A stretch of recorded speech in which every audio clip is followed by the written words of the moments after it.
Hi, it's me again, Firdaus. You are watching LMNZR channel in YouTube. So as per the first part of the video, we have covered about the necessary preparation for you to go for a track day. From gathering the tools that you need, what do you need to wear, what are the things that you can prepare, like checking the oil dipstick, changing the tires, dialing the right base pressure. So that would be the preparation part of it. Now we are into the second part, which is on that track day event itself. This is the part 2. So in the second part, the first thing I would advise is for you to be punctual and extra early into the track day event. So let's say the track day events are going to kick off at 2 o'clock. Just try to be there about 1 o'clock, an hour early. Okay. Then on the way you go to the Sepang track, for example, stop over somewhere nearby for you to fill in the necessary fuel. And in the case of my car, I'll make sure that I brim it up full in this car fuel tank, plus brim the other 2 jerry cans that I have, 20 liters each, before I come over to Sepang. And once you come over to Sepang, this is where it is very important for you to sit in for the driver's briefing, because failure to do that, then you are not going to be permitted to enter to the track. So this is where you're going to listen for that briefing, do's and don'ts.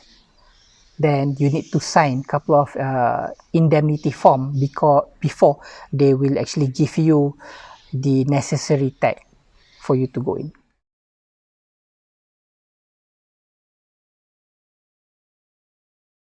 Right, so as we managed to drive our car into the pits, putting in the organizer sticker, the sponsorship sticker, and things that one of the key elements we need to do is we need to dial in the right pressure for the track. So what I mean by this is that we need to trim down the pressure as is to make sure that they are cold enough, and for us to go to the track, run in for a couple of laps, and so get the tire pressure hits up. That is going to be our target tire pressure operating window. Okay, so when it comes to tire pressure operating window, it is subjective to, you know, types of cars, their weight, the tire profile, and the setup. But in my car, how I would run it is that I would actually dial down to 27 psi cold.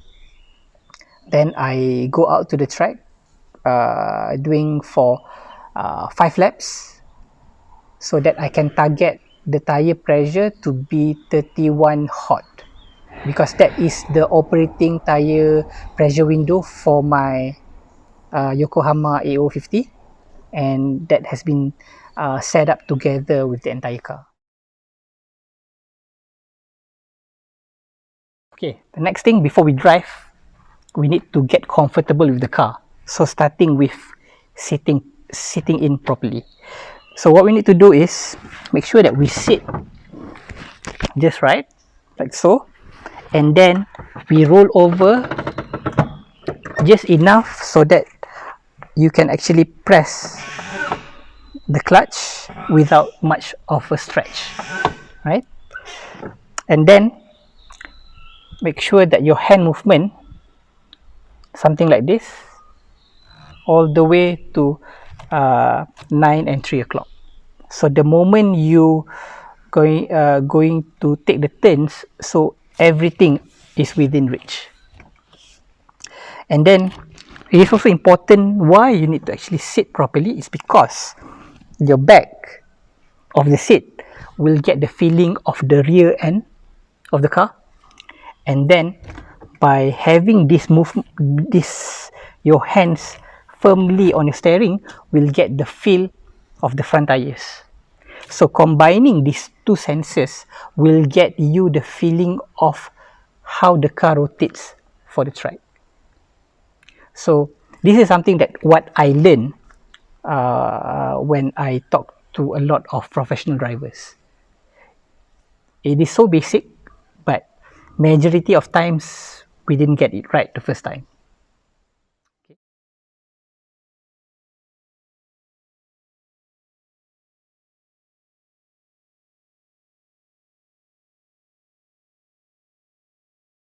So normally in the first familiarization lab, or what I call installation labs, is that I would, depending on the condition and the traffic, my habit to get the tires into the right temperature is I would like to weave the steering to dial in more pressure, right? So there is a certain technique to do it, in a sense that if you notice the F1, F1 races, they will weave the car left, right, left, right. But how you can actually really do that is that let's say you turn to the left, turn a little bit to get the car in, to transfer a little bit of load to the right, then you swerve to the left, then you do the same thing to the right.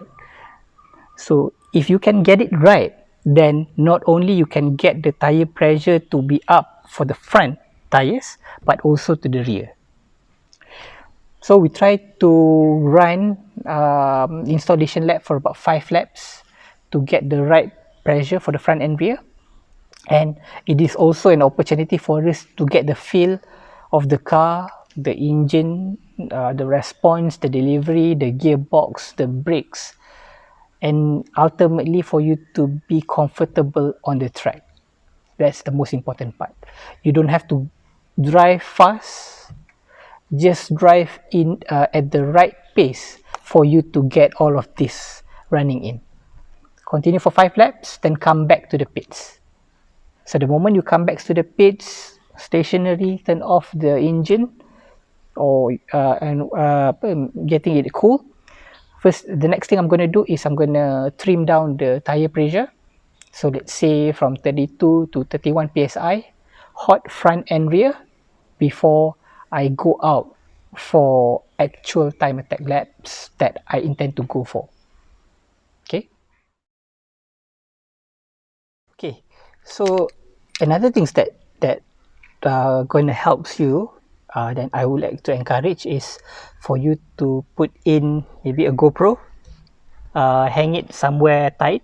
So in this case, I'll hang in the center of the roll bar of my car, and then I'll put in a lap timer app and stick to here, making sure that they are tight and rigid and sturdy enough for me to do hard driving.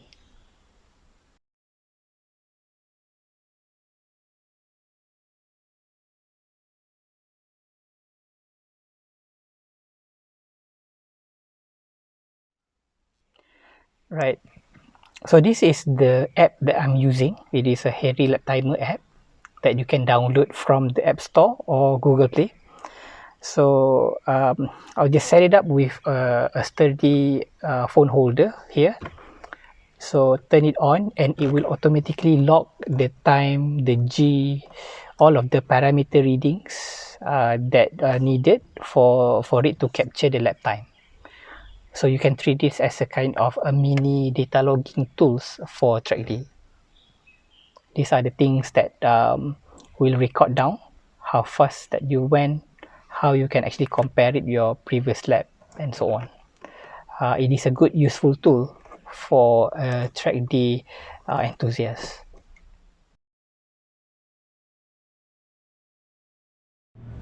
The moment you get comfortable from the right sitting position, please adjust the mirrors for you to have clear visibilities from all corners. Buckle in the seat belt, or in my case it would be the 4-point harnesses, and now you are ready to go out of the pit building. As you go into the pit lane, we need to exercise caution, which means that we need to be aware of the entire surroundings. So we need to make sure that we are not obstructing anyone, and please drive within the pit lane speed limit.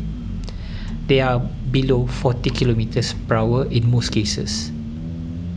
And let me run through 3 common flags that you should be aware of. Green indicating the track is clear for you to drive. Yellow means you need to exercise extra caution and no overtaking is allowed, while red means you need to come back to the pit as the condition is being deemed unsafe. As you exit the pit lane, there will be a long stripe of white lines on your left. Please, in any circumstances, do not cross over these lines. You need to understand that there could be cars traveling at maximum speed at this back straight, and they might just get caught off guard from your actions. So please be careful. Exiting this turn 15, this is where we can begin our 5 installation lap program. I would recommend and highly recommend that we should just drive at about 50 to 60% of our pace, so that we can gradually building up the temperature and pressure for the entire car, from the engine, the brakes, tires, and even ourselves as a driver. This is important for us to get the right rhythm as well as confidence in the next session. You need to know that in any track, including Sepang, that the track temperature and the grip keeps on changing from different types of day, different types of conditions. So as a driver, we need to be prepared to be adapting to the change. And coming up to the 5th installation lap, this is where we can proceed to come back to the pit. Please exercise caution as the entry toward the pit lane can be tricky, and this is especially relevant to the Sepang South pit. And just like entering into the pits, please make sure that you trim down your speed within the pit lane speed limit. The moment you manage to park the car safely in the pit, and while waiting for the engine to be cooling off, I would recommend you to start checking the tire pressure, and where necessary for you to trim the pressure down to the targeted pressure reading. So in my case, in my car, it would be a 31 psi hot, because that would be the right operating temp for Yokohama A050. It is also a good practice, for you to open up the bonnet, of course when the engine are shutting down, for you to check the oil dipstick for the oil level, and again inspect the entire engine bay for potential leaks and abnormal behavior. But as you are happy with the car behavior and condition, and you yourself is having the right confidence, you can start push the car to its limits on the subsequent sessions. And most importantly, it's about driving fast in the controlled environment. Right after this, we will be showing you my recent hot lap taken sometime in March this year. They are definitely not the fastest out there, but I hope I can serve this lap can serve as a good reference in terms of basic line, braking and acceleration zone.